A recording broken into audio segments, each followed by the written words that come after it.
What's up, Vault Dwellers? Today, we're taking the ultimate test of your trash cinema knowledge with...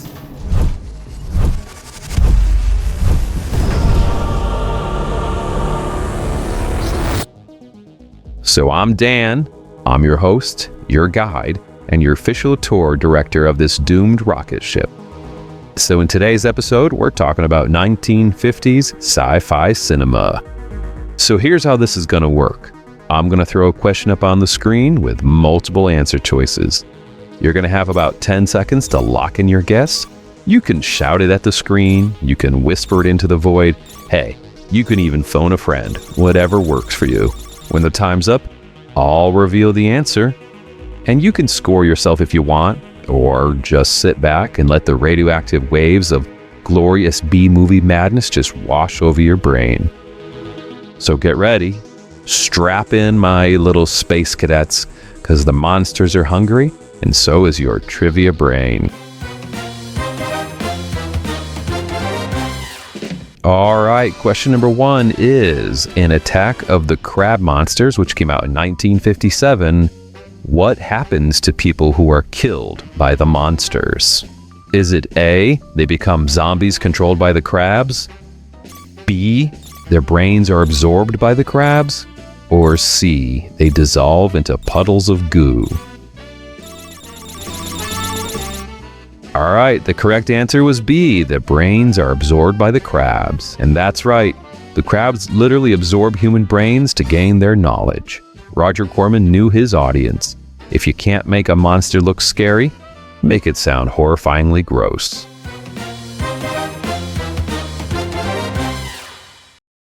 Alright, question number 2 is, what kind of helmet does the alien Ro-Man wear in Robot Monster?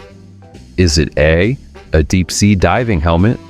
Is it B, a shiny space helmet with spikes? Or C, a cowboy hat?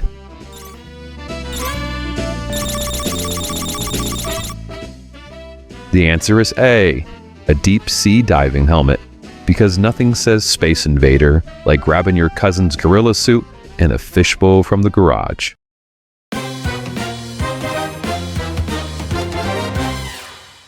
Question number 3, it's science time. What caused the giant ants to appear in the movie Them?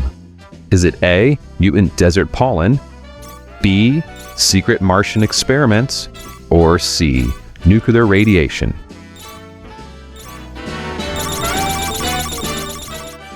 And the answer is C, it's good old nuclear fallout.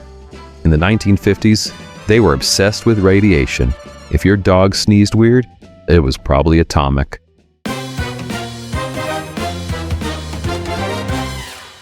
Question 4 brings us a blob battle. How did they stop the blob from devouring everything in its path?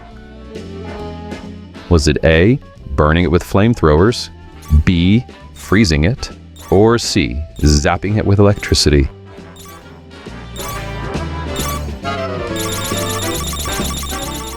And the answer's B, they froze it.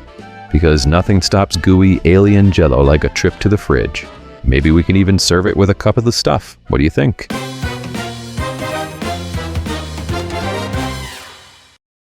Onward to question 5, now with impersonations. In It Came from Outer Space, how do the aliens hide among the humans? Is it A, they mimic people, B, they disguise themselves as appliances, or C, they shapeshift into animals? Answer's A, they pretend to be people. Alien invasions via budget-friendly doppelgangers. Worked for the thing, and it worked here too.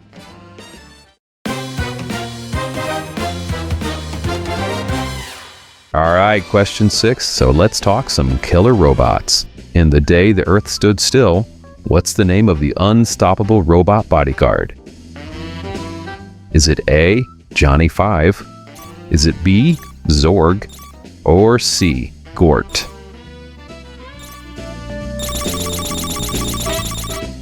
Yeah, it's C, Gort. You know, Gort was silent, deadly, and had lasers for eyes. And unlike most robots today, he didn't even try to sell you any crypto.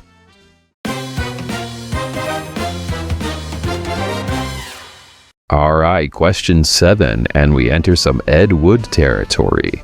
What is Plan 9 in Plan 9 from Outer Space? Is it A, raising the dead to scare the humans, B, blowing up the Earth, or C, poisoning the oceans?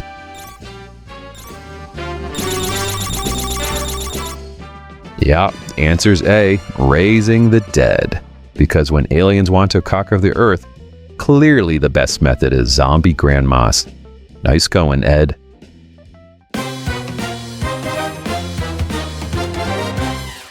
All right, on to question 8. It's time for some radioactive reptiles. What kind of monster attacks in the giant behemoth? Is it A, a mutant lizard, B, a radioactive dinosaur, or C, a giant snake? Yep, correct answer is B. Basically Godzilla's British cousin. Stomps around London, ruins everything, and no manners at all.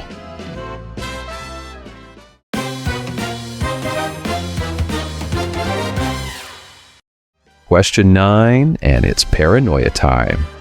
How are the aliens defeated in Invasion of the Body Snatchers? Is it A, electricity fries them, B, fire purges the pods, or C, they aren't? The ending is ambiguous. Well, the answer is C. They're not really defeated. It's one of the greatest, oh no, they're everywhere endings in sci-fi. And yes, it still freaks me out.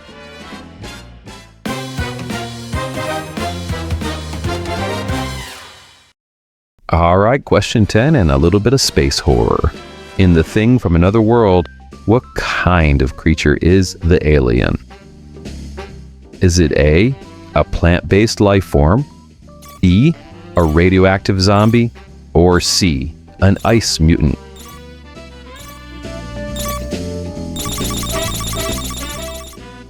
The answer's A, it's a killer plant alien. Vegans, don't you get too excited. This thing drinks blood and hates humans. Botany class just got a little bit more terrifying.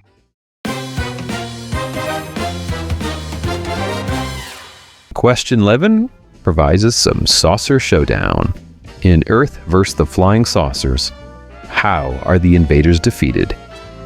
Is it A, mind control, B, nuclear missiles, or C, sonic weapons? Answer's C. Sonic waves blast the saucers right out of the sky. They basically weaponize tinnitus. Not glamorous, but very effective.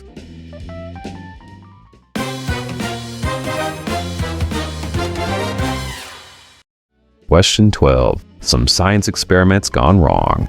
In Tarantula back in 1955, what causes the spider to grow to enormous size?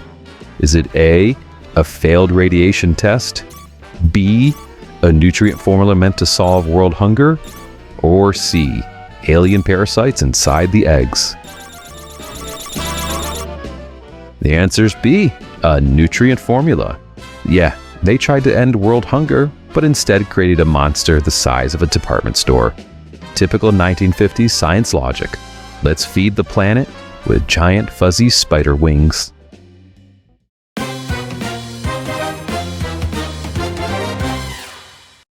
And finally, lucky question 13. How does the creature in 20 million miles of Earth meet its end?